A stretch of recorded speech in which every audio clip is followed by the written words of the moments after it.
ग्रथितां पुराणमुनिना मध्ये महाभारतम् अद्वैतामृतवर्षिणीं भगवतीम् अष्टादशाध्यायिनीम् अम्ब त्वामनुसन्दधामि भगवद्गीते भवद्वेषिणीम् यं ब्रह्मा वरुणेन्द्ररुद्रमरुतः स्तुवन्ति निर्जैकवैः वेदैः साङ्गपदक्रमोपनिषदैः गायन्ति यं सामगाः ध्यानावस्थिततद्गतेन मनसा पश्यन्ति यं योगिनः यस्यान्तं न विदुःसुरासुरगणाः देवाय तस्मै नमः। अध्याय बीजो श्लोक 9 संजय उवाच एवमुक्त्वा ऋषिकेशम् गुडाकेशः परन्तप न योत्स इति गोविन्दम् उक्त्वा तूष्णीं बभूवः तमुवाच ऋषिकेशः प्रहसन्नीव भारत सेनयोरुभयोर्मध्ये ईशितन्तमिदं वचः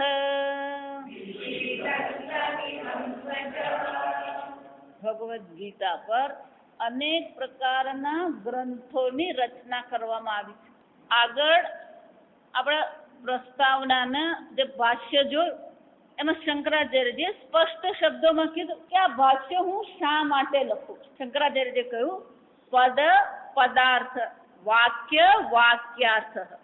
દરેક ગીતાના પદ એટલે શબ્દ, શબ્દ અને શબ્દાર્થ, વાક્ય અને વાક્યાર્થ. જો આ સમજ આપણે એમ માનતા હોય કે હું વાક્ય બોલું છું અને સામેવાળો જેવું હું બોલું છું અને જે ઉદ્દેશથી બોલું છું એવું જ સમજે એવું જરૂરી નથી. એક બીજું અનુવાદ પણ આપણે જો એમ માનતા હોય કે બરાબર એવો જ થશે તો એવી પણ કોઈ શક્યતા નથી. આપણે મારા પર પેલો SMS આવે, જો આ ક્યારેક SMS મજા ના આવતા. તો એક સરદારજી અંગ્રેજીના ટ્રાન્સલેશનમાં નાપાસ, તો કે કેમ નાપાસ થયા? એમને વાક્યો આપવામાં આવ્યા હતા અનુવાદ કરવાનું. જો સાંભળો તો અનુવાદ એમને જે કરવાનો, મેં આમ આદમી હું. મેં આમ આદમી હું. આ હિન્દી વાક્ય એનું શું કરવાનું હતું? અંગ્રેજી કરવાનું. સરદારજીએ કીધું આઈ એમ અ મેંગો મેન. વાક્ય તો બરાબર છે. આમ એટલે શું છે? મેંગો. આદમી એટલે મેન. જો વિચાર બીજું વાક્ય હતું રાસ્તે પર ગોલી ચલ રહી હૈ. રાસ્તે પર ગોલી ચલ રહી હૈ. આપણે શું અર્થ સમજીએ? જો વિચાર એટલે એમણે શું કર્યું? Tablets are running on the road. રાસ્તે પર ગોલી ચલ રહી હૈ એટલે કે રસ્તા પર કોઈ શું કરી રહ્યો છે? ફાયરિંગ કરી. જો વિચાર પણ એમણે શું કર્યું? Tablets are running on the. એનો અર્થ શું થયો? વાક્ય અને વાક્યનો અર્થ જો આ સમજજો. એટલા માટે હું હંમેશા વારંવાર કહું, જેને સંસ્કૃત આવડતું જ નથી અને એ જો પછી ગીતા પર પુસ્તકો લખશે કે પ્રવચન કરશે, જ્યારે એને શબ્દ જ ખબર નથી, શબ્દનો અર્થ ખબર નથી, વાક્ય ખબર નથી, વાક્યનો અર્થ જ ખબર નથી, પદ પદાર્થ વાક્ય વાક્યાર્થ. શંકરાચાર્યજી કહે છે એમના કાળમાં પણ અનેક પ્રકારની ટીકાઓ, અનેક પ્રકારના ગીતા પર પુસ્તકો ઉપલબ્ધ હતા. પણ શું થાય? પરસ્પરમ અત્યંત વિરુદ્ધાર્થ. આ બધાના અર્થ કેવા હતા? પરસ્પર કેવા હતા? વિરુદ્ધ અર્થ હતા. જો વિચાર હું એમ કહું આ લાલ ગુલાબ છે, બરાબર, આ પીળો ગલગોટો છે, આ લાલ ગુલાબ છે, પછી તમારી દ્રષ્ટિએ પણ આ શું છે? અમેરિકનને પણ પૂછે તો ભલે રેડ રોઝ કહેશે, પણ અર્થ શું થવાનો છે? લાલ ગુલાબ જ છે. જો સમજ, હું વારંવાર એટલે કહું છું કે જ્ઞાનમાં વિરોધાભાસ નહીં હોય. ભાવનામાં વિરોધાભાસ હોઈ શકે, પણ જ્ઞાન તો કેવું હોય? એક જ હોય. મારું જ્ઞાન ને તમારું જ્ઞાન નહીં. જો સમજો, જ્ઞાન બધાનું કેવું હોય? એક જ હોય. જો એટલા માટે આ વૈજ્ઞાનિકો સૌથી પ્રમાણિક છે. કેમ? એમને પોતાને પોતાના જ્ઞાનની મર્યાદા ખબર છે. ડોક્ટરને ખબર છે. એટલે ડોક્ટર ક્યારે એવું કહે જ નહીં 100% તમે લેશો સારું થઈ જશે. જા તમે, કોઈ પણ ડોક્ટર ગેરંટી આપે, કોઈ પણ દવા વાળો તમને ગેરંટી આપે કે તમને સારું થઈ જ જશે? અવિચાર. જ્ઞાન હંમેશા એક જ હોય, અને બધા મનુષ્યને એ જ્ઞાન કેવું થાય? અલગ અલગ થાય? એક જ થાય. એટલે શંકરાચાર્ય ત્યાં શું કહે? જો ભગવદ્ ગીતા એ જ્ઞાન છે, ભગવદ્ ગીતા એ શું છે? જ્ઞાન છે. અને જો જ્ઞાન છે તો પછી અલગ અલગ હોઈ શકે નહીં. અને જો અલગ અલગ છે તો પછી એનો શું થયો? જો વિચાર, જ્યારે પણ બે વિરોધ હોય, અલગ અલગ હોય, તેમાં શક્યતા કઈ હોય? એક સાચું હોય, એક ખોટું હોય. જો બરાબર સમજ. અથવા બંને ખોટા હોય પણ બંને સાચા હોઈ શકે, બંને ખોટા હોઈ શકે. એક સાચું હોઈ શકે, એક ખોટું હોઈ શકે, પણ બંને સાચા હોય એવી શક્યતા ખરી? જ્ઞાનમાં એવી શક્યતા નથી. આ સમજ. જ્ઞાન હંમેશા એક જ હોય. અને એટલે શંકરાચાર્યજી ત્યાં સમજાવ્યું આપણને કે અત્યંત વિરુદ્ધાર્થ. કેવા છે? અત્યંત વિરુદ્ધાર્થ છે. કોઈ ગીતાનો અર્થ કેવો કરે ને કોઈ ગીતાનો અર્થ કેવો કરે. એનો અર્થ શું થયો? એ જ્ઞાનની ચર્ચા છે કે દ્રષ્ટિ બિંદુની ચર્ચા છે? જો વિચાર, આ ગુલાબનું લાલ ફૂલ છે, એને હું કઈ રીતે જોઉં એ મારી દ્રષ્ટિ છે. મને એ ગમે, મને ન પણ ગમે. હું એના પર કવિતા પણ લખી શકું, હું એનું ચિત્ર પણ બનાવી શકું, હું એનું શબ્દથી વર્ણન કરી શકું, પણ એ બધી વસ્તુ કેવી છે? અલગ અલગ છે. પણ જ્ઞાનમાં ભેદ હોય નહીં. અને એટલા માટે શંકરાચાર્યજી કહે છે, હું આ ભાષ્ય લખવાનો પ્રયત્ન એટલા માટે કરું છું કે અત્યારે જે ઉપલબ્ધ છે બધી કેવી છે? પરસ્પર વિરોધી ટીકાઓ. અત્યારના સમયમાં જોઈએ તો પણ શું હાલત છે? ત્યારે એવું જ હતું ને અત્યારે પણ શું છે? એ જ હાલત છે. અનેક પ્રકારના ગીતા પર પુસ્તકો લખાયા જ છે અને લખાતા જ રહેશે. આ સમજજો. પણ જ્યારે અર્થ મારે સમજવાનું, ભગવાન શું કહેવા માંગે છે, તમે શું જોવા માંગો છો અલગ વસ્તુ છે, પણ ભગવાન શું કહેવા માંગે છે એ સમજવાની પણ આપણને જરૂર છે. અને એટલા માટે શંકરાચાર્યજી આ ભગવદ્ ગીતા જે છે એના પર ભાષ્ય લખે છે.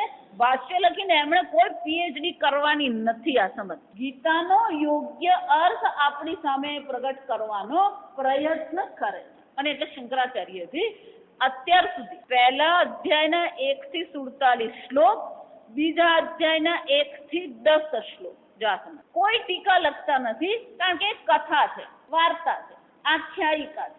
એમાં કોઈ ટીકા ટિપ્પણી કરવાની જરૂર પડે નહીં. કારણ કે કોઈ પણ આખ્યાયિકા હોય એનું વર્ણન અલગ અલગ પ્રકારથી થઈ શકે. એટલે અહીંયા શંકરાચાર્યજી હવે 11મા શ્લોકના આરંભ કરતા પહેલા સુંદર મજાનું ભાષ્ય લખે. બહુ અદભુત ભાષ્ય. આ ભાષ્ય જો સમજાય ને તો પછી આ ભગવદ્ ગીતા આપણા માટે અર્થપૂર્ણ બનશે. શંકરાચાર્યજી અહીંયા ભાષ્યમાં લખે છે, અત્ર દ્રષ્ટવા તુ પાંડવાનિકમ ઇતિ આરભ્ય. દ્રષ્ટવા તુ પાંડવાનિકમ પહેલા અધ્યાયનો શ્લોક. એની આગળ જે વર્ણન હતું એ શાનું હતું? બંને જે પક્ષ જે છે, બંને સેનાઓનું વર્ણન હતું. એ સેનાઓનું વર્ણનને સાંભળ્યા પછી અર્જુને જ્યારે આ સેના જોઈ અને ભગવાનને એને કંઈક કહ્યું. એટલે અર્જુનનું બોલવાનું શરૂ ક્યાંથી થયું? આ શ્લોકથી. દ્રષ્ટવા તુ પાંડવાનિકમ. આ પાંડવોની દ્રષ્ટિ. દુર્યોધને જ્યારે આ પાંડવોની સેના જોઈ, પછી અર્જુને પણ સેના જોઈ. અર્જુને ભગવાનને કીધું, સેનયોર ઉભયોર મધ્યે રથમ સ્થાપય મેચ્યુત. ભગવાન બે સેનાની મધ્યમાં મારા રથને મૂકો. અને ભગવાને જરાક સ્ટડી કરી આપી. પશ્ય કુરુન. ત્યાં સમજ. અર્જુને તો એટલું જ કીધું, કોની કોની સાથે મારે લડવાનું છે ભગવાન મને કહો. ભગવાને પેલો એક શબ્દ એવો મૂકી દીધો ને કે પેલો અર્જુન વિચાર કરતો થઈ ગયો. કેમ? અર્જુને કીધું કોની સાથે કૈર્મયા સહયોદ્ધવ કે કોની સાથે લડવાનું છે. એટલે ભગવાને કોની સાથે લડવાનું છે એમાં શું કહી દીધું, જો આ તારા કુરુ વંશના બધા કુરુન પશ્ય, જ્યાં કીધું આ તારા કુરુ વંશના છે, અર્જુનની આખી દ્રષ્ટિ શું થઈ ગઈ, બદલાઈ ગઈ. આચાર્ય પિતરઃ પૌત્રઃ શાલાહ સંબંધિનઃ માતુલાહ, અને જ્યાં સગાવાલાને જોયા અર્જુન શું થઈ ગયો, ભાંગી પડ્યો. એટલે શંકરાચાર્ય કહે છે આ ભાંગી તો પડ્યો, એને ના પાડી દીધી. ત્યારે ભગવાને કીધું કુતસ્ત્વા કસ્મલમિદમ, અરે અર્જુન આવા પ્રકારનું અશુદ્ધિ, આવા પ્રકારની દુર્બળતા તારામાં ક્યાંથી આવી ગઈ. એટલે શંકરાચાર્ય કહે છે આ પ્રકારથી જયારે અર્જુનને કહેવામાં આવ્યું તો અર્જુને જવાબ આપતા શું કીધું, કથમ ભીષ્મમહં સંખ્યે. અરે ભગવાન આ તમે જો, તમે તો કીધું આ કુરુન ઉભા છે, આ ભીષ્મ પિતામહ છે, આ દ્રોણાચાર્ય છે, એ બધાની સામે હું યુદ્ધ કેવી રીતે કરું. પણ ભગવાને એને જે ચાપખા માર્યા એનો ખ્યાલ આવી ગયો કે બહાર કઈ ખોટ નથી, ખોટ ક્યાં છે, આપણી દ્રષ્ટિ. જો આ સમજ, વેદાંત તમારા જીવનને નહીં બદલે, તમારી દ્રષ્ટિ બદલે. કેમ? દ્રષ્ટિ બદલાય ને એટલે જીવન આપોઆપ બદલાય. જો વિચાર, આ સર્પ છે તો પછી જીવન શું હશે, ભય હશે, કંપારી હશે, બધું જ છે. સર્પ બુદ્ધિ શાનું કારણ બનશે, ભયનું, કંપારીનું, હૃદયના ધબકારા વધવા, પરસેવો છૂટવો, આ બધું જ છે. આ સર્પ છે એ તમને ભય ઉત્પન્ન કરે. આ રજ્જુ છે એમ કહીએ તો દ્રષ્ટિ ભેદ, જે વસ્તુ જેવી છે એવી આપણે જોતા જ નથી. આ અનિત્ય છે, અનિત્ય જ છે, એમાં આપણી બુદ્ધિ બગાડવાની જરૂર જ નથી. જો વિચાર, તમારી સામે એક પરિસ્થિતિ છે, એ પરિસ્થિતિમાં તમે તમારો મૂડ બગાડો, તમે તમારી બુદ્ધિ બગાડો, એ પરિસ્થિતિ બદલાશે. જો વિચાર, તમારી પાસે બે જ ઉપાય છે, ક્યાં તો હસતા મોડે એ પરિસ્થિતિ સ્વીકારો, ક્યાં તો રડતા રડ. પણ આપણે કયું પસંદ કરીએ, બબડાટ, કકડાટ, રડવું. જો વિચાર, પરિસ્થિતિ જ છે, તમે ગમે એટલું એને કરો, એ પરિસ્થિતિ સામે આવીને ઉભી રહી ગઈ, વાત પતી ગઈ, તમે શું કરી શકો. જો સમજ, અર્જુનની સામે પરિસ્થિતિ, એક બાજુ કૌરવો છે, એક બાજુ પાંડવો છે, આ પરિસ્થિતિ જ છે, એને લડવાનું છે, એની સામે યુદ્ધની પરિસ્થિતિ છે. આપણું જીવન યુદ્ધ જ છે, આ સમજવાનું. સવાર પડે ને યુદ્ધ જ શરૂ થાય. જો વિચાર, એક ભાઈ મને પૂછે, સ્વામીજી આ મહાભારત વાંચાય કે નહીં વંચાય? મેં કેમ? તો કે લોકો કે મહાભારત વાંચે ને તો ઘરમાં મહાભારત થાય. મેં કોઈ રોજ જ થાય, બાકી ક્યાં છે? જો વિચાર, કોના ઘરમાં શાંતિ છે, કોના ઘરમાં મતભેદ નથી. વિચાર, આ પરિસ્થિતિ છે. અને એવું જ હોય કે બે વ્યક્તિ અલગ અલગ પ્રકારના ઉછેર કર્યા હોય અને પછી એ બે વ્યક્તિ ભેગા થાય તો એ થવાનું જ છે. પણ આપણે શું માનીએ, એક દિવસ બધું બરાબર થઈ જાય. કોનું બરાબર સારું થવાનું? જો વિચાર, પણ ઉપાય શું છે? બે જ છે, ક્યાં તો હસતા મોડે સામનો કરો અને ક્યાં તો શું કરવાનું, રડતા. જો વિચાર, અર્જુન એ આપણો જ ભાઈ, આ સમજવાનું. એટલે એને ભગવાનને શું કીધું, શંકરાચાર્ય શું કે છે, નયોત્સૈતિ ગોવિંદમ ઉક્ત્વા તુષ્ણિમ બભૂવ. 9મા શ્લોકમાં એને ભગવાને શું કહી દીધું, હું યુદ્ધ નહીં કરું એમ કરીને ચૂપ થઈ જા. સમજ, એનો અર્થ શું થયો, એને હાથ ઊંચા કરી. આપણે એવું જ કરતા હોય, સમજો, આપણે જે અર્જુન કરતા ડાયા નથી. આ સમજો, આપણે પણ શું કરીએ, ગુજરાતીમાં આના માટે બધા જાતના શબ્દો છે. આ સમજો, પેલો પાણી બેસી પડ્યો, જો સમજો, આપણે પણ શું કરીએ, છોડી દીધું. છોડી દેવાથી કઈ થાય, પરિસ્થિતિ છે એનો સામનો કરવો જ પડે. આમ અર્જુને પણ શું કહી દીધું, ભગવાન નહીં લડું. ભગવાન તો ચૂપ થઈ ગયો, નહીં લડું એને જાહેર કરી દીધું, ઉપાય થઈ ગયો, પરિસ્થિતિ બદલાઈ ગઈ, એના મનમાં જે શોક છે શોકની નિવૃત્તિ થઈ, કઈ જ નહીં થાય. જો આ સમય, એટલે શંકરાચાર્યજી આ બે પરિસ્થિતિને લઈને સરસ મજાનું ભાષ્ય લખે, જે આપણે પોતાના પર જ છે. જો આ સમજો, આમાં અર્જુન ક્યાંય નથી, આપણે જ છીએ. અર્જુનમ નિમિત્તીકૃત્ય, ખરેખર ભગવાન શું કરી રહ્યા છે, અર્જુનને નિમિત્ત બનાવી રહ્યા છે. અને આ જ્ઞાન ખરેખર કોને આપી રહ્યા છે, આપણને આપી રહ્યા છે. એટલે શંકરાચાર્યજી કહે છે, દ્રષ્ટવા તુ અત્ર છે, દ્રષ્ટવા તુ પાંડવાનીકમ ઇતિ આરભ્ય, ત્યાંથી શરૂ કરીને નયોત્સૈતિ ગોવિંદમ ઉક્ત્વા તુષ્ણુમ ઇતિ એતત અંતઃ, અહીંયા સુધી પ્રાણીનામ શોક મોહાદિ સંસાર બીજભૂત. આ સંસ્કૃતની વિશેષતા છે. સમજ, એવો લાંબો શબ્દ આપે ને, વિચાર, શોક મોહાદિ, આ એક શબ્દ. સંસાર બીજભૂત આ બીજો શબ્દ દોષ ઉદ્ભવ કારણ પ્રદર્શનાર્થત્વેન વાક્યેય ગ્રંથ. શંકરાચાર્યજી કહે છે અત્યાર સુધીમાં જે ગ્રંથની વ્યાખ્યા કરવામાં આવી, વર્ણન કરવામાં જે આવ્યું, એ વર્ણનમાં શું કરવામાં આવ્યું? જો સમજ, બહુ સુંદર છે આ વાક્ય કે શું પ્રગટ કરવામાં આવ્યું? પ્રદર્શનાર્થત્વેન. પ્રદર્શનાર્થ સંસ્કૃતમાં ક્યારેય સમાસ હાથ પર આવે ને એને ઊંધું ચાલવું પડે. આમ ઊંધેથી જઈએ ને તો જ એનો અર્થ પકડાય, પહેલેથી નહીં જવાય. આ વ્યાખ્યા કોને માટે કરી? આ વ્યાખ્યા કોને માટે કરવામાં આવી? પ્રદર્શનાર્થત્વેન. પ્રદર્શન એટલે કે પ્રગટ કરવાના હેતુથી. અર્થ એટલે હેતુ. પ્રદર્શન એટલે કે પ્રગટ કરવાના હેતુથી આ વ્યાખ્યા કરવામાં આવી. પણ શાનું પ્રદર્શન કરવામાં આવ્યું? તો કોઈના પેઇન્ટિંગનું પ્રદર્શન કર્યું? જો સમજ, સંસાર બીજભૂત દોષ ઉદ્ભવ કારણ. આ સંસાર જે છે, જો સમજ, સંસાર કોને કહેવાય? સમ્યક સરતી ઇતિ સંસાર. આ જગતની દરેક વસ્તુ કેવી છે? પરિવર્તનશીલ. જો વિચાર, હમણાં એક ભાઈ મને 3 વર્ષે મળ્યા. તમે તો બહુ બદલાઈ ગયા.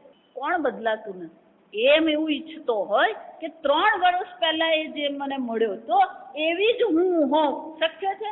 શરીરની દ્રષ્ટિએ શક્ય નથી, ભાવનાની દ્રષ્ટિએ શક્ય નથી, જ્ઞાનની દ્રષ્ટિએ શક્ય નથી, અનુભવની દ્રષ્ટિએ કે વ્યવહારની દ્રષ્ટિએ પણ શું છે? શક્ય છે. રાગ દ્વેષની દ્રષ્ટિએ શક્ય છે નહીં. જો તમે કોઈ પણ દ્રષ્ટિએ વિચાર, ફક્ત શરીર જ એમ નહીં, સતત આપણે શું થઈએ છીએ? પરિવર્તન પામીએ. એટલે શંકરાચાર્યજી કહે છે આ સંસાર જે છે જે પરિવર્તનશીલ. પણ આ સંસાર કેવો છે? શોક મોહાદિ સંસાર. સંસાર કોને કહેવાય? શંકરાચાર્યજીએ આ સંસારની વ્યાખ્યા આપણને કરી આપી. શોક મોહાદિ શોક અને મોહ. કોઈ પણ વ્યક્તિ એવું કહી શકે મારા જીવનમાં કોઈ શોક નથી, હું દુઃખી નથી, એવું કોઈ કહી શકે? જો વિચાર, મજાની વાત એ છે કે દુઃખી બધા જ છે. જો સમજો બરાબર, અહીંયા બહુ સુંદર ચર્ચા. પણ એ દુઃખનું કારણ શું છે? શોક મોહાદિ. જો અહીંયા આપણું જ્ઞાન કામ આવશે. આ ગુલાબ છે, આ ગલગોટો છે. ગુલાબને ગુલાબ જાણવું એને જ્ઞાન કહેવાય. પણ ગુલાબને બદલે એમ કહું આ સફેદ મોગરો છે તો શું કહીએ? આપણી દેશી ભાષામાં એટલે ફરી ગયું છે. શું કહેવાય? તો જાત જાતના શબ્દો વાપરીએ. ફરી ગયું છે, સ્ક્રૂ ઢીલો છે, મોતિયો આવ્યો છે, જ્યાં સમજો જાત જાતના શબ્દો વાપરીએ. એનો અર્થ શું છે? જે વસ્તુ જેવી છે એવી આપણે જોતા નથી, આ એક. અને જેવી નથી એવી એને આપણે શું કરીએ છીએ? જોઈએ. જે વસ્તુ જેવી છે એવી જોતા નથી અને જે નથી એ જોઈએ છે, એને શાસ્ત્રમાં શું કહેવાય? મોહ કહેવાય. અને આદિ એટલે શું છે? પછી આખું લાંબુ પૂછડું ચાલે. જો સમજો, શોક છે, પછી મોહ છે, અહંતા છે, મમતા છે, કર્તા છે, ભોગતા છે. શંકરાચાર્યજી કહે છે આપણો શોક અને આપણા મોહ આદિ જે છે એ સંસાર છે. આપણે કોને સંસાર કહીએ? આમે છે અમારો સંસાર તો બહુ મોટો, કે મારા બાપા છે ને બાપાના બાપા છે, મારા છોકરા છે ને છોકરાના છોકરા છે. આ સંસાર. વિચારો તો શંકરાચાર્યજીને એક એક શબ્દ પર એક એક પ્રવચન થાય એવું છે. સંસાર કોને કહેવાય? શોક અને મોહને સંસાર. એનો અર્થ શું થાય? સંસાર બહાર છે. સંસાર ક્યાં છે? તમારા મન. શોક મોહાદિ સંસાર. પણ આ સંસાર આવ્યો ક્યાંથી? બીજ. એનું બીજ એટલે કારણ. શોક મોહાદિ સંસાર બીજ ભૂત દોષ. આ શોક મોહાદિનું જે સંસાર છે એ સંસારનું કારણ જે છે એ કારણ સ્વરૂપ જે દોષ છે. ઉદ્ભવ કારણ પ્રદર્શનાર્થત્વેન શોક મોહાદિ રૂપી સંસ્કારનું જે બીજ છે એ બીજ રૂપી જે દોષ છે એ દોષના ઉદ્ભવના કારણને પ્રગટ કરવા માટે. વાક્ય આવી છે ને, શોક મોહાદિ સંસારનું બીજ, આ બીજ રૂપી દોષના ઉદ્ભવ એટલે ઉત્પન્ન થવાના કારણને પ્રગટ કરવા માટે આ વ્યાખ્યા કરવામાં આવી. આપણે અત્યાર સુધી જોઈ કે અર્જુનનો શોક અને મોહ કોને કારણે? સ્વજનમ હિ કથમ હત્વા સુખીનઃ શ્યામ માધવ. એને શોકનું કારણ શું હતું? યુદ્ધ શોકનું કારણ. અર્જુન માનતો હતો કે આ યુદ્ધ શોકનું કારણ છે. જો આ સમજજો બરાબર. અર્જુન સમજતો તો આ યુદ્ધ શોકનું કારણ છે, અને એટલે એને ભગવાનને શું કીધું? નયોત્સ ઇતિ ગોવિંદ, હું લડીશ નહીં. નયોત્સ એટલે કે હું લડીશ નહીં. એટલે શંકરાચાર્યજી કહે છે કે ખરેખર શું આ યુદ્ધ શોકનું કારણ છે? શોકનું કારણ તો શું છે? સ્વજન છે. એની દ્રષ્ટિમાં જે અહંતા મમતા આવી ગઈ, એ અહંતા મમતા જેને શું બની ગયો? દુઃખનું કારણ બની ગયું. એટલે શંકરાચાર્યજી એ જ ચર્ચા અહીંયા આગળ કરે. જો હવે પછીના પાના. તથા હિ અર્જુનેન રાજ્ય ગુરુ પુત્ર મિત્ર સુહૃત સ્વજન સ્વબંધ સંબંધી બાંધવેશુ અહમ એશા મમ એતે. જા વિચાર, આ બહુ સુંદર વાક્ય. અહમ એશા, હું આ બધાનો છું. મમ એતે, આ બધા મારા છે. જા, હું આ બધાનો છું, આ બધા મારા છે. જા સમજ. આપણા દુઃખનું કારણ આ જ છે. આ સમજજો. હું આ બધાનો છું. પણ એ બધાને પૂછ્યા હોય ને એટલે પેલા ભર્તૃહરિને શોક વૈરાગ્ય કેમ થયો? જા સમજો. વૈરાગ્ય શતકમ ભર્તૃહરિએ લખ્યું. ભર્તૃહરિએ વૈરાગ્ય શતકમ કેમ લખ્યું? તે શું માનતા હતા? આ રાણી મારી છે અને હું રાણીનો છું. જા સમજો. પણ રાણી એવું માનતી હતી? રાણી શું માનતી હતી? આ પ્રધાન મારો છે અને હું પ્રધાનની. અને પ્રધાન શું માનતો હતો? વિચાર, આ બધું આવું જ છે. એમ નહીં માનતા. તમે એવું ભલે માનતા હોય આ મારા છે, મારા છે, પછી મારા જ છે. આ સમજ. એ મારા જ પછી માર મારે. આ સમજ. અને પ્રધાનની બુદ્ધિ ક્યાં ફસાયેલી? પેલી રાજ નર્તકીમાં હતી. અને રાજ નર્તકીની બુદ્ધિ ક્યાં ફસાઈ હતી? રાજામાં. જો સમજો, ભગવાન ક્યાંક પેલું ચક્ર પૂરું કરી આપે. આ સમજ. રાજા જંગલમાં ગયા, પેલું અમર થઈ જાય એવું ફળ આપ્યું ઋષિએ. રાજાએ વિચાર, હું અમર થઈને શું કરીશ? મારા કરતા રાણી સુંદર છે અને રાણીને. રાણી વિચાર્યું કે હું અમર થઈને શું કરીશ? હું તો પ્રધાનને પ્રેમ કરું છું. એટલે એને પ્રધાનને. પ્રધાને વિચાર, હું અમર થઈને શું કરીશ? આ રાજનર્તકી કેવી સુંદર છે, એને રાજનર્તકીને. રાજનર્તકે વિચાર્યું કે આવું જીવન જીવવાનું, અમર થવાની કઈ જરૂર નથી. એને કદાચ રાજા અમર થાય તો સારું. એટલે ફળ ફરીને ક્યાં આવ્યું? બધાના મગજમાં શું હતું? અહમેશામ મમ એતે, આ બધા મારા છે અને હું આ બધાનો છું. એટલે કહું, કોઈ કોઈનું છે જ નહીં. આ સમજ. પણ આપણે આજ લઈને બેઠા. આ મારી દીકરી ને, આ મારો દીકરો ને, આ મારું ઘર ને, આ મારું વલહાડ. વિચાર, અર્જુન જ નહીં, આપણી આ જ હાલત છે. આ મારો ભાઈ છે ને, આ મારો મિત્ર છે ને, આ મારા કાકા છે ને, આ મારા મામા છે ને, આ મારા સસરા છે ને, આ મારો સાળો છે. આમાંથી આપણી બુદ્ધિ ઉઠતી જ નથી. એટલે શંકરાચાર્ય શું કહે છે? અર્જુને આ પ્રકારથી અર્જુન જે છે એ અર્જુન દ્વારા શું કરવામાં આવ્યું? રાજ્ય ગુરુ પુત્ર મિત્ર સુહૃદ સ્વજન સંબંધી બાંધવેશુ, આ બધામાં એને શું કરી હતી? આ બુદ્ધિ કરી હતી. ઇતિ એવમ ભ્રાંતિ પ્રત્યય, આ બધી શું છે? ભ્રાંતિ માત્ર. વિચાર, તમે એમ માનો છો કે આ મારા છે, તમે એમ માનો છો કે હું એનો છું. શંકરાચાર્ય શું કહે છે? આ બધી ભ્રાંતિ છે. આપણે ભ્રાંતિમાં જ જીવીએ. એટલે આગળ મેં કીધું, દોરડું જોવું એ ભ્રાંતિ નથી. એ શું છે? હકીકત છે, જ્ઞાન છે. પણ સર્પ જોવું એ શું છે? ભ્રાંતિ છે, મોહ છે. આપણે બધા કયા જગતમાં જીવીએ? જ્ઞાનના જગતમાં જીવીએ છીએ, ભ્રાંતિના જગતમાં જીવીએ? વિચારો, એક ભાઈની પત્ની ગુજરી ગઈ, બિચારા દુઃખી થઈ ગયા. માતાજી, હવે પત્ની વગર શું કરું? કઈ સમજ નથી પડતી. તું આવ્યો ત્યારે એકલો જ હતો અને જવાનો ત્યારે એકલો જ છે. વિચાર, પણ શું થઈ જાય? अच्छा, આ ભારતમાં મુશ્કેલ છે. આ સમજ કેમ કે પેલો વર્ષો સુધી સાથે રહે ને, 25 વર્ષ 30 વર્ષ 40 વર્ષ, આ ભારતમાં જોવા મળે, બીજે ક્યાંય જોવા નહીં મળે. આ સમજ. પરદેશમાં તો ફાવ્યું તો ભેગા રહેવાનું, નહીં ફાવ્યું શું કરવાનું? તમે પેલા પૂછો ને તો ખબર પડે. એની બીજી હોય, ત્રીજી હોય. આ સમજો. પેલી કઈ ડાઈ હોય નહીં, એની બીજો ત્રીજો જ હોય. આ સમજો. એટલે આદત પડી જાય. 25 વર્ષ 30 વર્ષ 40 વર્ષ સાથે રહેવાની એકવાર આદત પડી જાય, પછી એ રહે નહીં ત્યારે શું થવા માંડે? ખાલી પો લાગે, એકલા પણ લાગે. સમજમાં. પણ દુઃખનું કારણ એ વ્યક્તિનું જવું નથી. આ સમજો. તમે પોતાની જાત સાથે રહી શકતા નથી. આ વિચારો. એટલે શંકરાચાર્ય શું કહે છે? એવમ ભ્રાંતિ પ્રત્યય નિમિત્ત. આ બધું કોને કારણે છે? એનું નિમિત્ત કોણ છે? ભ્રાંતિ પ્રત્યય. આ મારા છે અને હું એમનો છું. એ ભ્રાંતિનો જે વિચાર, પ્રત્યય એટલે આપણી વૃત્તિ, વિચાર, સમજ, આપણી સમજ છે.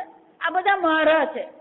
એક જ એવો અનુભવ થઈ જાય ને બધું મારા છે, શું થઈ જાય? એ ખખડી જાય. જો સમજ. એટલે શંકરાચાર્ય કહે છે આ ભ્રાંતિ પ્રત્યય જે છે એ નિમિત્ત છે. પણ આ ભ્રાંતિ પ્રત્યેનું નિમિત્ત શું છે? સ્નેહ. શું છે? આ સ્નેહ. બોલમાં બોલમાં બોલમાં રે રાધા કૃષ્ણ વિના બીજું બોલમાં. કેમ? મીઠી તે શેલડીનો રસ ત્યજીને કડવો તે લીમડો ઘોડ માર. પણ આપણે શું કરી રહ્યા? ના, માતાજી ચૈત્ર નવરાત્રે લીમડો. અમારા દાદા હતા, બધાને પેલું 2 વર્ષનું છોકરું હોય ને એને પેલું શું કરે? પેલો લીમડાનો રસ પીવડાવે. કેમ? નાનક પછી સારી વસ્તુ જ છે. ચૈત્રમાં જો તમે નવરાત્રી હોય કે ચૈત્ર મહિનામાં લીમડાનો રસ 2 ચમચી રોજ પીવો ને પછી આખું વર્ષ શરદી તાવ ચડી આ કશું થાય નહીં. અત્યારે પેલો લીમડો ફર્ટિલાઇઝર વાળો. જો આ સમજો. મીરાબાઈ શું કહે? આ સંસાર જ કેવો છે? કડવો લીમડો. પણ આપણને કડવો લીમડો લાગે.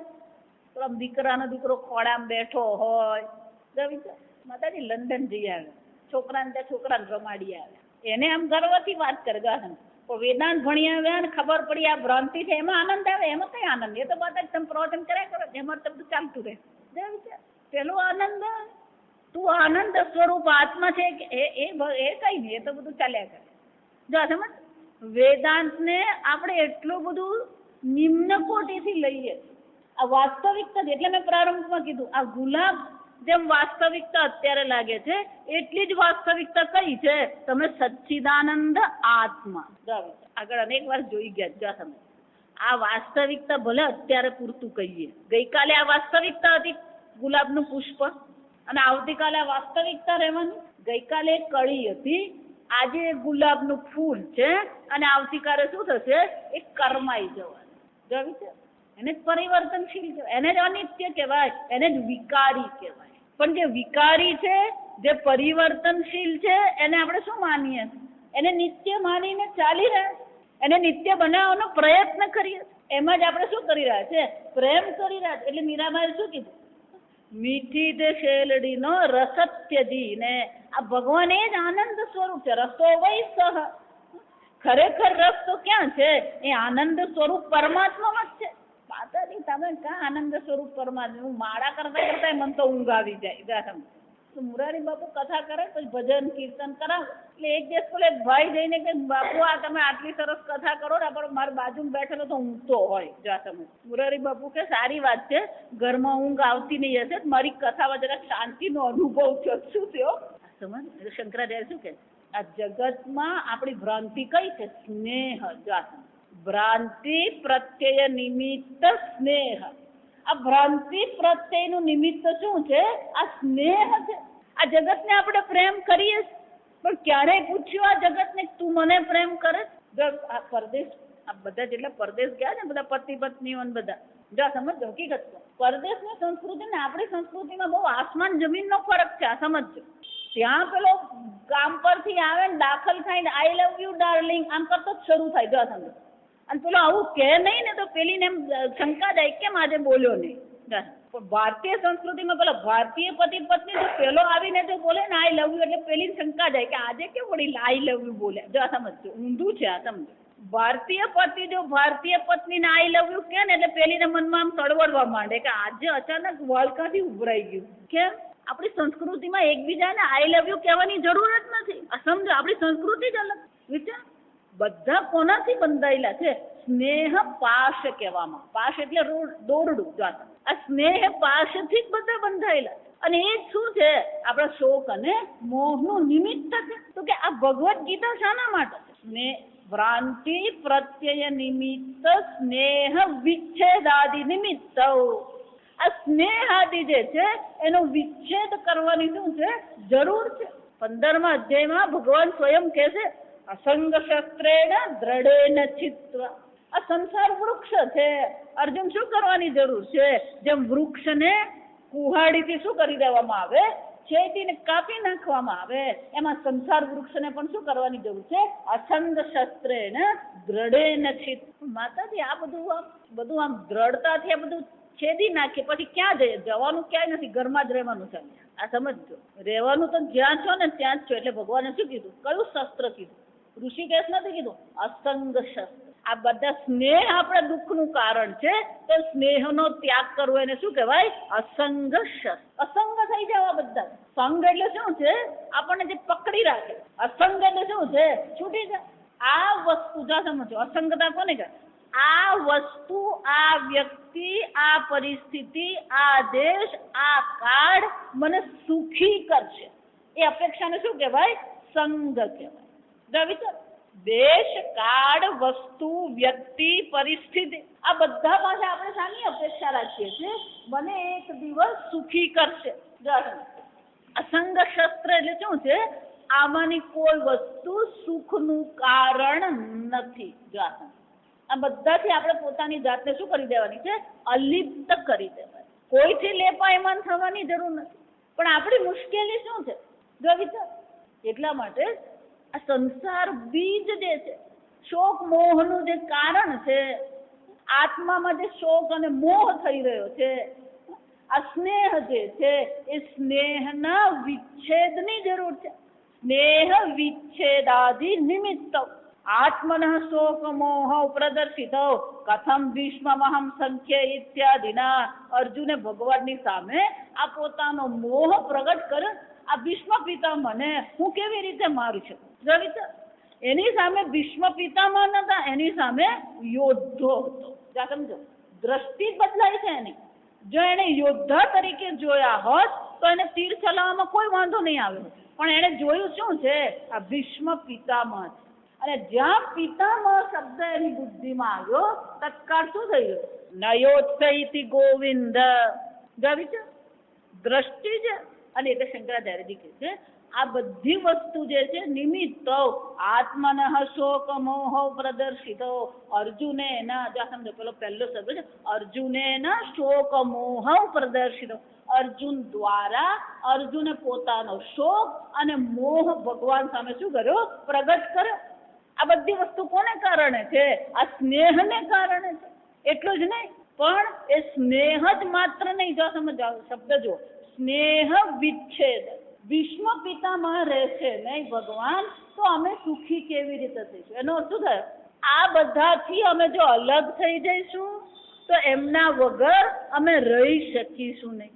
આમ સ્નેહી જનથી અમારો વિચ્છેદ થશે. આગળ એટલે કીધું ને કે પતિ પત્ની માંથી એક જણ જાય એટલે શું થઈ જાય? જો વિચાર, પતિ પત્ની ખાલી દ્રષ્ટાંત આપું છું, સમજજો. પુત્ર હોય, પુત્રી હોય, બધા જ છે. પછી એમ આપણા પરિવારમાં એક જ વ્યક્તિ જાય અને આપણે શું થઈ જઈએ? વિહવળ બની જઈએ. કેમ? સ્નેહ વિચ્છેદ નિમિત્ત આ બધાનો વિચ્છેદ થઈ ગયો અને આપણે શું થઈ ગયા? શોક અને મોહમાં ડૂબી જઈએ. અને અર્જુને પણ એ પ્રકારથી પોતાનો શોક અને મોહ પ્રગટ કર્યો. સમજ, શોક મોહાભ્યામ હિ અભિભૂત વિવેક વિજ્ઞાન સ્વતઃ એવ ક્ષાત્ર ધર્મે યુદ્ધે પ્રવૃત્ત અપી. આમ શોક અને મોહાભ્યામ હિ અભિભૂત વિવેક વિજ્ઞાન અર્જુન. અર્જુન કોણ છે? અર્જુનનું વિવેક વિજ્ઞાન શું થઈ ગયું છે? અભિભૂત થઈ ગયો, પ્રભાવિત થઈ ગયો. અભિભૂત એટલે કે પ્રભાવિત. વિવેક વિજ્ઞાન કોને કહેવામાં? જ્યારે બે વસ્તુ ભેગી થઈ ગઈ હોય તો બે વસ્તુને અલગ કરવી એને શું કહેવાય? વિવેક કહેવાય. જો અર્જુન માટે પણ બે વસ્તુ ભેગી થઈ ગઈ. કઈ બે વસ્તુ છે? એક યોદ્ધો છે અને બીજું સ્વજન છે. સ્વજન અને યોદ્ધા બંનેને એને શું કરી દીધું? ભેગા કરી. ડોક્ટર હોય ને, ભલભલાના ઓપરેશન કરતો હોય, પણ એના દીકરાનું ઓપરેશન કરવાનું હોય તો વિચાર, તો ત્યાં શું થયું? એને દર્દી જોવો જોઈએ કે પુત્ર જોવો જોઈએ? સમજાય છે? પણ પેલું સ્નેહી પુત્ર બુદ્ધિ જે છે એ કોને પ્રભાવિત કરી જાય? આ દર્દી બુદ્ધિને શું કરે છે? પ્રભાવિત કરી જાય. જો વિચાર, મારે એક ડોક્ટર છે, આંખના ડોક્ટર. એના દીકરો હવે તો મેડિકલના લાસ્ટ યરમાં છે. પણ એને નાનો હતો ત્યારથી તે આજ સુધી, જો સમજજો, આ આંખનો ડોક્ટર જે છે એના છોકરાઓને ક્યારેય ફટાકડા ફોડવા જ દે નહીં. આખું ભારત ફટાકડા ફોડે, કોઈ કઈ થતું નથી, 2-4 ને થતું હોય. જો સમજો, કરોડો લોકો ફટાકડા ફોડે, એમાં 10 જણાને શું થતું, ઈજા થતી હોય. પણ દર દિવાળીએ ને દર દિવાળી વખતે એને ત્યાં બધા પેશન્ટ કયા આવવાના, બધા પેલા આંખમાં કંઈક ને કંઈક ગજાડીને આવ્યા હોય. એટલે એની બુદ્ધિમાં શું થઈ ગયું, આ ફટાકડા ફોડે એટલે આંખમાં દાજે. એટલે એના છોકરાને શું કરે, જો વિચાર, એના છોકરાને ફટાકડા નહીં ફોડવા દે ને ત્યાં સુધી બરાબર છે, આ સમજજો. પણ શું કરે, એના છોકરાને કે તું ઓટલા પર ઉભો રહે, બાજુવાળાને કે તું ફોડ. એનો અર્થ શું થયો, બાજુવાળાના છોકરાને લાગે તો વાંધો નહીં, પણ મારા છોકરાને ફટાકડાથી દાજવું જોઈએ. અર્જુનને પણ શું છે, સ્વજાનમ ભીખાસમ, અત્યાર સુધી કઈ કેટલા યુદ્ધ કરી આવ્યો અને અત્યાર સુધીમાં કેટલા એને મારીને આવ્યો. એ નામ એટલે તો ધનંજય પડ્યું. જો આ સમજો, મહાબાહુ, પરંતપ, આ બધા નામ એના ટાઇટલ છે, પદવી છે. જો સમજો, આ પેલું ભારત રત્ન અને પદ્મશ્રી આ બધા જે ટાઇટલ છે, આ પદવી આપવામાં આવે. એમ અર્જુનની કઈ કેટલી પદવી છે, પરંતપ, પરાન શત્રુન તાપયતિ, શત્રુઓને જે તપાવે છે, શત્રુઓને યુદ્ધમાં હરાવીને ધન જે લઈ આવે છે. આમ અત્યાર સુધી કઈ કેટલાયની સામે યુદ્ધ કરી ચૂક્યો, ત્યારે કઈ થયું નહીં. અને હવે શું થઈ ગયું, કથમ ભીષ્મમહં સંખ્યે, ઢીલો પડી ગયો. આપણી પાસે શું કહેવાય, એનો અર્થ શું છે, અભિભૂત વિવેક વિજ્ઞાન. અર્જુન કેવો છે, તેનું વિવેક વિજ્ઞાન શું થઈ ગયું છે, આ સ્નેહને કારણે પ્રભાવિત થઈ ગયું. અને એટલે કારણે શું થાય છે, જે જેવું છે એવું એ જોતો નથી. અને એટલે શંકરાચાર્ય કહે છે, જ્યારે આ પ્રકારથી આપણું વિવેક વિજ્ઞાન યોગ્ય રહેતું નથી, સ્નેહથી અભિભૂત જ્યારે થઈ જાય છે, શોક મોહાભ્યામ અભિભૂત વિવેક વિજ્ઞાન સ્વતઃ એવ ક્ષાત્ર ધર્મે યુદ્ધે પ્રવૃત્ત. પોતે જ જો સમજો, શંકરાચાર્યજીને એક એક શબ્દ બહુ મહત્વનો. ભગવાને અર્જુનને કીધું જ નથી તું યુદ્ધ કર, સ્વતઃ એવ પ્રવૃત્ત. અર્જુન પોતે જ યુદ્ધ કરવા પ્રવૃત્ત થયો. અર્જુન સ્વયં ભગવાન પાસે જઈને કીધું, ભગવાન તમે મારા પક્ષમાં આવો. અર્જુને સામેથી ભગવાનને કીધું, તમે મારા સારથી બનો. અર્જુને સામેથી ભગવાનને કીધું, 2 સેનાની મધ્યમાં મારો રથ મૂકો. આ બધી પ્રવૃત્તિ કરનાર કોણ છે, અર્જુન સ્વયં છે. અને અર્જુનનો ધર્મ કયો છે, ક્ષાત્ર ધર્મે યુદ્ધે પ્રવૃત્ત. એ ક્ષત્ર ધર્મ છે ને, યુદ્ધ કરવું, અધર્મ જ્યાં છે એ અધર્મનો નાશ કરવો, ધર્મની રક્ષા કરવી, એનો ક્ષાત્ર ધર્મ છે. અને એ ક્ષાત્ર ધર્મમાં શું થઈ ગયો તો, પોતે જ પ્રવૃત્ત થયો હતો. યુદ્ધે પ્રવૃત્ત અપી તસ્માદ યુદ્ધાત ઉપરરામ. અને યુદ્ધમાંથી શું થઈ ગયો, એ ઉપરત થઈને શું કહી દીધું, નયોત્સૈતિ ગોવિંદ. આમ પોતાના સ્વધર્મનો એને ત્યાગ કરી દીધો. એટલું જ નહીં, સ્વધર્મનો ત્યાગ થયો એટલું જ નહીં, પરધર્મમ ચ ભિક્ષા જીવનાધિકમ કર્તુમ પ્રવૃતે. અને એને શું કહી દીધું ભગવાનને, ભૈક્ષમપી હલોકે શ્રેયમ. ભગવાન આ યુદ્ધ કરવા કરતા તો, આ સ્વજનોને મારી નાખવા કરતા તો આ લોકમાં હું શું કરીશ, ભિક્ષા માગીને હું જીવન. જો આ ક્ષત્રિયના ધર્મથી વિરુદ્ધ કહેવાય. આ સમજ.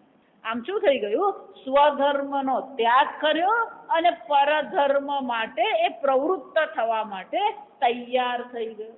અને અવિવેક, સ્વધર્મનું પાલન કરવું, પરધર્મનો ત્યાગ કરવો. આગળ ભગવાન કહે છે, સ્વધર્મે નિધનમ શ્રેય પરધર્મો ભયાવહ. પોતાના કર્તવ્યનું પાલન પોતે કરવાનું. પણ હંમેશા આપણને શું લાગે, પારકે ભાણે મોટો લાગે. હંમેશા આપણને એમ જ થાય કે બીજાનો ધર્મ શ્રેષ્ઠ. એટલે ભગવાન શું કહે છે, ક્ષત્રિય ધર્મનો ત્યાગ કરવા તૈયાર થઈ ગયો અને ભિક્ષા જીવનાધિકમ એટલે કે સંન્યાસ જીવનને એને શું માની લીધું. તો આ છેલ્લે સુધી ચાલશે. આ સમજો, 18મા અધ્યાય સુધી અર્જુનને ખટપટ કરતો રહે, કારણ કે એની બુદ્ધિ કોને સમર્પિત હતી, આ સંન્યાસ જીવનને સમર્પિત હતી. છેલ્લે પાછો ભગવાન ત્યાગ અને સંન્યાસમાં શું ફરક, જા સમજ. એનું એ જ રામાયણ. આ સમજ. અને એટલે ભગવાન કહે છે, શંકરાચાર્યજી છે, પરધર્મમ કર્તુમ પ્રવૃત્તિ. પરધર્મની પ્રવૃત્તિ કરવા એ તૈયાર થઈ ગયો. તો કે અર્જુનની હાલત છે, શંકરાચાર્યજી કે નહીં, તથા છે સર્વ પ્રાણીના. આ અર્જુન એકલાની હાલત નથી, બધાની હાલત આ જ છે. માતાજી તમારે બહુ શાંતિ. બધાને શું લાગે, આ સંન્યાસીઓને બહુ મજા છે. રે પહેલા એ જીવન પછી તને ખબર પડે. 10 ઘરની દાળ ખાવાની, 10 ઘરની રોટલી ખાવાની. હું એટલે બધાને કહું, તમને એવું લાગતું ને કે સંન્યાસી જીવન સહેલું છે, 10 દિવસ જ મારી સાથે રહેવા આવો તો ખબર પડી જાય. જો વિચાર, એટલે શંકરાચાર્ય શું કે છે, તથા ચ એનો અર્થ શું થયો? એકલો અર્જુન જ એમાં છે એવું નહીં. આ અર્જુન જ સ્વધર્મનો ત્યાગ કરીને પરધર્મ અપનાવવા તૈયાર છે એમ નહીં. સર્વ પ્રાણી નામ શોક મોહાદિ દોષ આવિષ્ટ ચેત સ્વામ. સર્વ પ્રાણીઓની આ જ હાલત. માતાજી એટલે જ મેં કીધું કે આ ગીતા બીતા બંધ કરો, અમારે ઘરમાં ઘણું કામ હોય. ઊંધી બુદ્ધિ હોય ને બધું ઊંધું જ વિચારે. આ સમજ કેમ? માતાજી આ ગીતા સાંભળવા આવીએ એટલે અમારે સ્વધર્મનું શું કરવું? એટલે ગીતા એ સ્વધર્મ જ છે. આ સમજ. પણ ગીતા હજી આપણા માટે સ્વધર્મ બની નથી ને, એ કમનસીબ છે. આ સમજ કેમ? છેવટે મનુષ્ય જીવનનું લક્ષ્ય શું છે? જો વિચાર, એકવાર નૃદેહમ દુર્લભમ સુદુર્લભમ, આ મનુષ્ય શરીર મળ્યું, પુમાન ભવાબ્ધિ ન તરે. જે મનુષ્ય આ ભવસાગરને પાર કરવાનો પ્રયત્ન કરતો છે, સ આત્મા. કોણ છે? જ્યાં સમજો, મનુષ્યનો પહેલો સ્વધર્મ શું છે? આ ભવસાગરને પાર કરવા. પણ એ ભવસાગર પાર કરવા માટે આ લૌકિક સ્વધર્મની પણ જરૂર છે. કેમ? આગળ ભગવાન સમજાવશે કે લૌકિક સ્વધર્મના પાલન દ્વારા જ આપણા અંતઃકરણની શુદ્ધિ થાય. પણ મુખ્ય સ્વધર્મ તો કયો છે? આ જ છે. જો વિચાર, મોહે લાગી લગન ગુરુ ચરણ. કેમ? ગુરુજી શા માટે? આ જ્ઞાન માટે. અને ગુરુજી પાસે હું ગઈ અને ગુરુજી શું કર્યું? ભવસાગર સબ સુખ ગયા. આ ભવસાગરને પાર કરવા સ્વધર્મ છે. પણ એ સ્વધર્મ, મુશ્કેલી આપણી ક્યાં છે? કેટલાક લોકો આ લૌકિક સ્વધર્મમાં એટલા ફસાયેલા છે કે એને પેલો આધ્યાત્મિક સ્વધર્મ દેખાતો જ નથી. અને કેટલાક પેલા આધ્યાત્મિક સ્વધર્મમાં એવા લપેટાયા કે લૌકિક સ્વધર્મનો ત્યાગ કરી દે છે. અને લૌકિક સ્વધર્મનો જ્યારે ત્યાગ કરવામાં આવે ત્યારે આધ્યાત્મિક સ્વધર્મ પણ એને શું છે? સિદ્ધ થઈ શકે નહીં. જો આ બંનેની જરૂર છે. કેમ? સંન્યાસસ્તુ મહાબાહો દુઃખમાપ્તુમ અયોગત.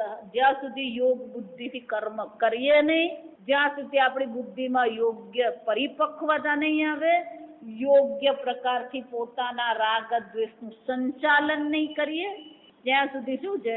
આ બ્રહ્મ જ્ઞાન નહીં. ભગવાન તો શું કહે છે? સંન્યાસ પણ એના માટે દુઃખનું કારણ. પણ જે યોગયુક્ત છે, યોગયુક્તો મુનિર બ્રહ્મ અચિરેણાધિગચ્છ સ્વકર્મણા તમભ્યર્ચ્ય સિદ્ધિમ વિંદતિ માનવ. મુખ્ય ધર્મ આપણો મોક્ષ છે. જો પણ મોક્ષની પ્રાપ્તિ ક્યારે થાય? કર્તવ્યનું પાલન કરીએ. એટલે આપણે ભારતમાં મુશ્કેલ, આ બંને સાથે થતું જ નથી. કેમ? પેલો એક છે બધા જ કર્તવ્ય જવાબદારી છોડીને ભાગી ગયો, પણ બીજો છે જવાબદારીમાં એવો ડૂબેલો છે કે એને ભગવાનની ભક્તિ અને ભગવાનના જ્ઞાનમાં કોઈ રુચિ નથી. બંને બાજુથી ગરબડ છે. એટલે ભગવાન બેવ બાજુને જ ફટકારતા હોય. આ સમજો, ભગવાન સંન્યાસી નહીં ખખડાવે છે, પેલો કર્મમાં ડૂબેલો છે એને પણ શું કરે છે? ખખડાવે જ છે ભગવાન. યામિમામ પુષ્પિતામ વાચમ પ્રવદંતિ વિપશ્ચિત.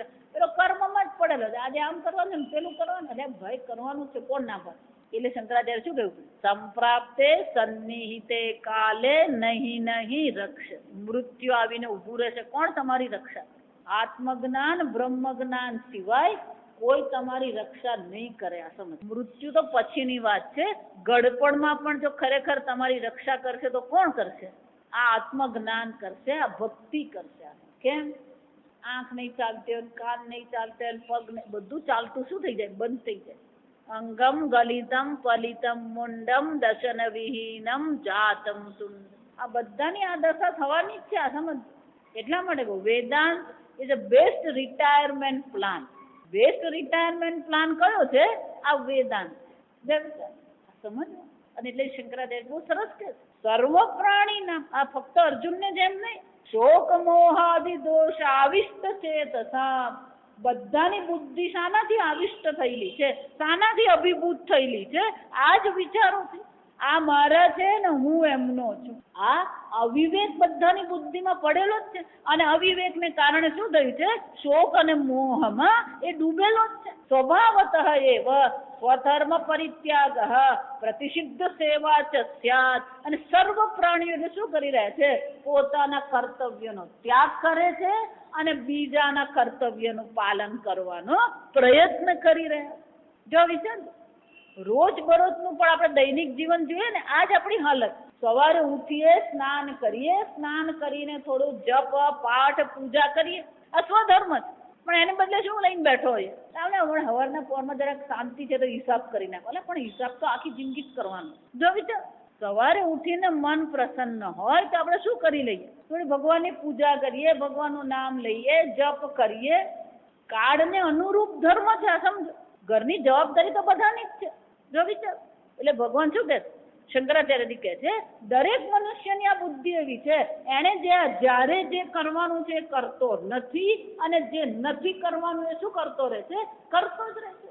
જો વિચાર એટલા માટે આ પેલા પરદેશી લોકો જે કહી જાય ને બધું પૂરેપૂરું ખોટું હોય એવું માનવાનું નહીં. પરદેશી લોકો હંમેશા જ ખોટા એવું નથી. એટલે એક પરદેશીને પૂછ્યું કે ભારતમાં તું ફરી આવ્યો, ભારતમાં તને શું જોવા મળ્યું? જા સમજ ભાઈ, there are only 2 religions in India. ભારતમાં 2 જ ધર્મ છે, ક્રિકેટ અને બોલિવૂડ. એટલે વર્લ્ડ કપ પૂરી થઈને હવે IPL આજથી શરૂ. જો સમજ આખું ભારત શું છે? વર્લ્ડ કપ જીત્યા અને પછી એમ નથી કહેતી ક્રિકેટ નહીં જોવાનું, કોઈ વાંધો નથી, ક્રિકેટ જોવાનું. તો પછી ક્રિકેટ જોઈ છે અને પછી ઘરમાં પડેલો છે અને એને કારણે ગીતા નહીં વાંચવાની, રામાયણ નહીં વાંચવાનું, ને બધું શું કરી દેવાનું? જો વિચાર દૈનિક જીવનમાં આ બધું હોવું જ જોઈએ. આપણે અનેક વાર જોઈ ગયા, દેવ પૂજા જોઈએ, પિતૃ પૂજા જોઈએ. જો વિચાર ઋષિ પૂજા એટલે શું છે? રોજ આપણે શાસ્ત્રનું અધ્યયન કરીએ, રોજ આપણી પૂજા પાઠ કરીએ, રોજ આપણું જપ કરીએ, તપ કરીએ. આ બધું કરવાનું જ છે. એટલે ભગવાન શું કહે છે? સ્વધર્મનો ત્યાગ કરી દે છે અને પ્રતિષિદ્ધ ધર્મ એટલે કે જે કરવાનું નથી એ શું કરે છે? એ કરતો રહે છે. જો ફક્ત અધ્યાત્મની દ્રષ્ટિએ જ નહીં, લૌકિક દ્રષ્ટિએ પણ આ જ હાલત છે આપણી. પેલું પરીક્ષા આવે અને વાંચવાનું હોય, વાંચવાને બદલે શું કરતો હોય? રમી રહ્યો છે. રમવું ખોટું નથી, પણ જયારે પરીક્ષા છે તો એને શું કરવાનું છે? બેસીને વાંચવાનું છે. સ્વધર્મ એનું વાંચન કરવું એનો સ્વધર્મ છે. તો એને બદલે શું કરે? પેલો ક્રિકેટ જોવા બેઠો. જો વિચાર આ સમજો. એ પેલું અંગ્રેજીમાં કહેવત, work while work, play while play. રમવાના સમયે તમે રમો, કોઈ ના નથી, પણ જયારે કામ કરવાનું છે ત્યારે પછી શું કરવાનું? કામની વખતે કામ જ કરવાનું. કામ કરતો કરતો જો સમજો પેલો હિસાબ લખો, માર્ચ એન્ડિંગ આવે ને પછી આ હિસાબ કિતાબ ચાલતા હોય, તો હિસાબ કિતાબ લખવા બેઠે ને ત્યારે પાસે પેલો ક્રિકેટ તો જોતો જ હોય. એટલે પછી હિસાબ કિતાબમાં 25 ગોટાળા કરી આપે. એટલે શંકરાચાર્ય શું કહે? સ્વધર્મ પરિત્યાગ પ્રતિષિદ્ધ સેવા ચ સ્યાત સર્વ પ્રાણીનામ સ્વભાવતઃ એવ.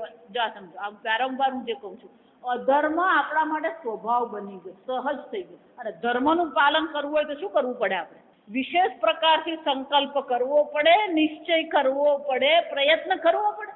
અને જે પરધર્મ છે એ બધામાં આપણા માટે શું બની ગયું? સહજ. જૂઠું બોલવું સહજ છે, કપટ કરવું સહજ છે, સંસારમાં પંચાયત કરવી, ભોગ કરવો આપણા માટે શું છે? સહજ છે. ભોગનો ત્યાગ કરવો હોય તો આપણા માટે શું છે? અઘરું છે. જો વિચારી દો.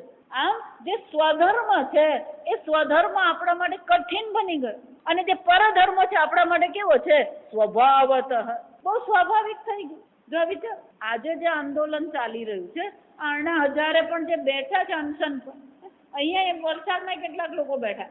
જો વિચાર કેમ? કે ભ્રષ્ટાચાર શું થઈ ગયું? સ્વભાવતઃ સ્વાભાવિક થઈ ગયું. એક કાગળિયું નગરપાલિકામાં લેવા જઈએ એને માટે શું કરવું પડે?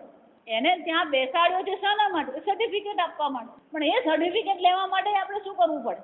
જો વિચાર આ સ્કૂલમાં બધી જે ગ્રાન્ટ સરકાર આપે, એ ગ્રાન્ટ આપે તો અહીંનો જે અધિકારી છે એને શું કરવાનું હોય?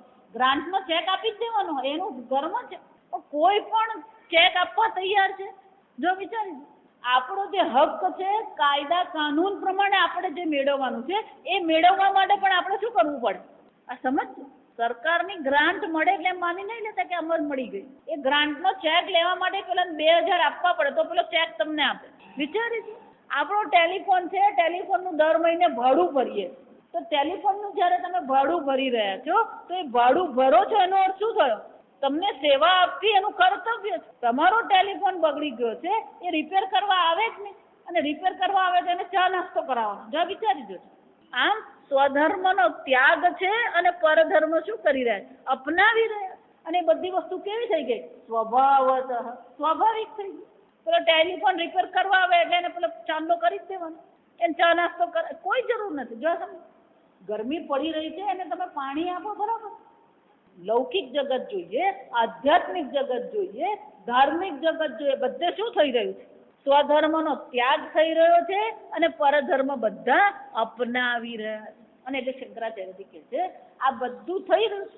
સ્વધર્મે પ્રવૃત્તાનામ અપી, શંકરાચાર્યજી આગળ કહે છે, આવતીકાલે જોઈશું કે જે લોકો સ્વધર્મનું જે પાલન કરનારા છે, સમજો શંકરાચાર્ય 3 ચર્ચા કરી. પહેલો જે છે એ સ્વધર્મનો ત્યાગ કરીને પરધર્મ અપનાવે છે. પેલું બીજો છે આવતીકાલે આપણે જોઈશું જે સ્વધર્મનું પાલન કરી રહ્યો છે. અમે તો બહુ શાંતિથી રહીએ, ક્યારેય કશું ખોટું કરવાનું નહીં, કોઈને ખોટું લેવાનું નહીં, ખોટું આપવાનું નહીં. આટલાથી તારા જીવનની સિદ્ધિ થઈ ગઈ, તારું મનુષ્ય જીવનની સાર્થકતા થઈ ગઈ.